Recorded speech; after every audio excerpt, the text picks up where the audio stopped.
A linha de defesa é aquela apresentada desde o início. A gente sabe que Técio, ele tem bons antecedentes, ele nunca cometeu nenhum crime. Então, não teria como Técio ter premeditado tudo aquilo.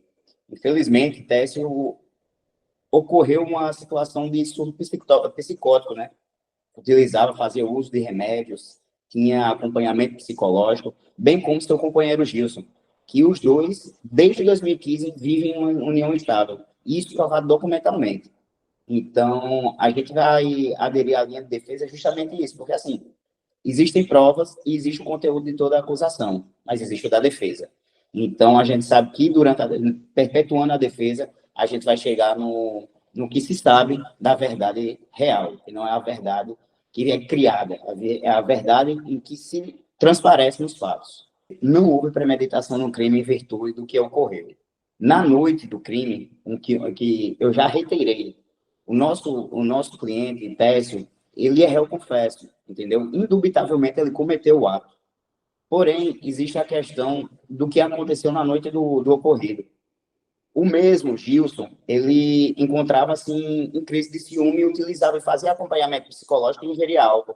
Os dois tiveram uma discussão naquele dia em que Gilson partiu para cima do meu cliente, entendeu? Foi por isso que o Técio, ao tentar se defender, ocorreu. Não houve premeditação. Técio apenas se defendeu. E como o Técio já vinha sofrendo agressões psicológicas há muito tempo, naquele momento eu acho que ele não suportou, entendeu? Ele não suportou tamanha pressão e fez sem nenhuma premeditação a bobagem, né? Vamos dizer assim, de, infelizmente, acabar com essa situação dessa forma.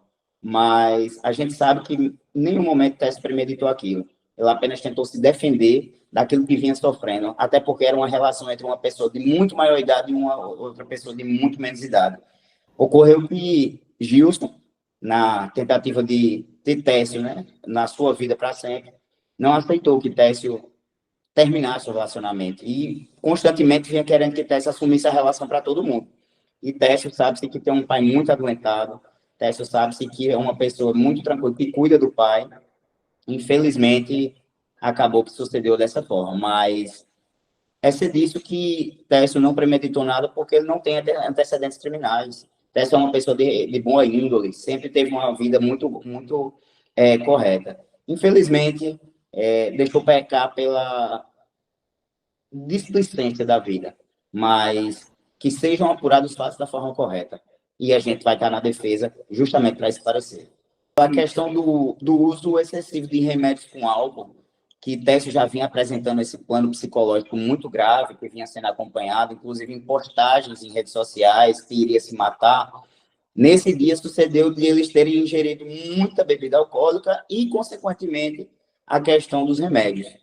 Acabou que Técio entrou em um surto psicótico e fez o que aconteceu dos fatos narrados, em que a investigação vai concluir, claro, mas que a defesa vai seguir em frente nessa linha de defesa da legítima defesa, porque Técio, ele sabe, hoje estive com ele no presídio, e ele apresentou um arrependimento muito grande por aquilo que ele fez, entendeu? Ele chorava, só chorava, perguntava como estava o pai dele.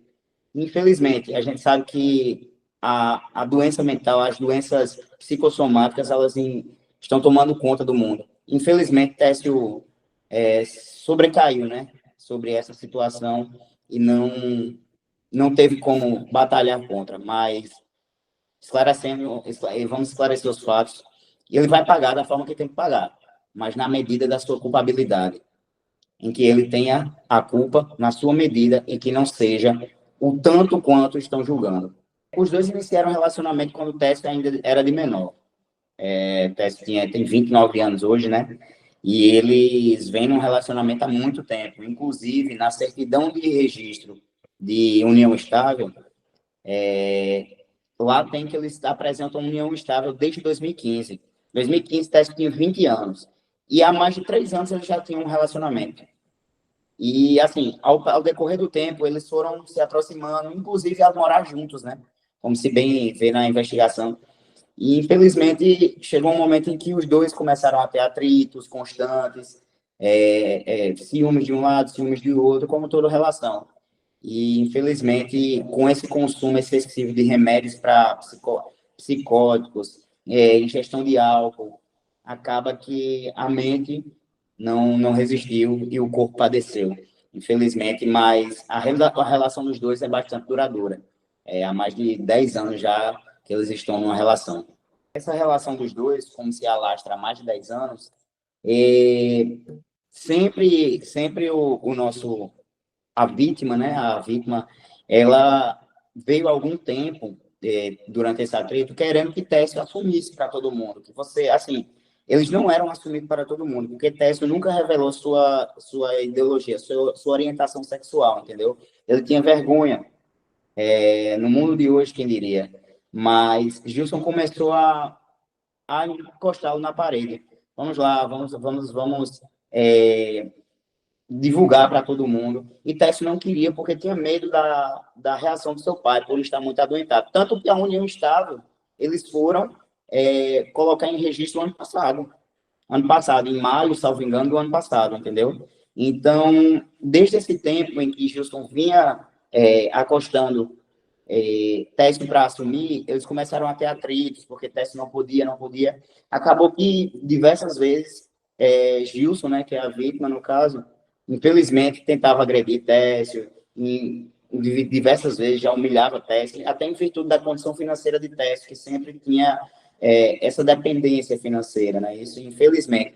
Mas sem nenhuma dependência e sem nenhuma motivação, apenas pela questão da cabeça, da ingestão de remédios, de álcool, da retilínea discussões de assumir o relacionamento, acabou que Técio padeceu. Infelizmente, foi dessa forma que ocorreu.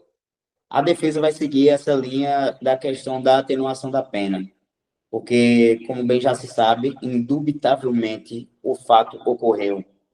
E Técio, por demonstrar tamanho arrependimento, em conversa com ele disse, doutor, eu preciso pagar pelo que eu fiz, entendeu? Infelizmente, ele cometeu o ato, mas que ele responda na medida da sua culpabilidade.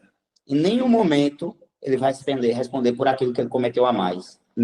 Não se pode a justiça fazer isso. É para isso que a gente vai agir na defesa, porque não houve premeditação. Não houve um crime premeditado. Houve a questão do crime, ocorreu. Mas em nenhum momento houve premeditação, em nenhum momento teve nada além do que os fatos ocorreram. Então, a gente vai seguir essa linha de defesa, da legítima defesa e da atenuação da pena de Técio, até porque a justiça precisa ser feita, mas ninguém pode ser condenado só por ser condenado. É isso.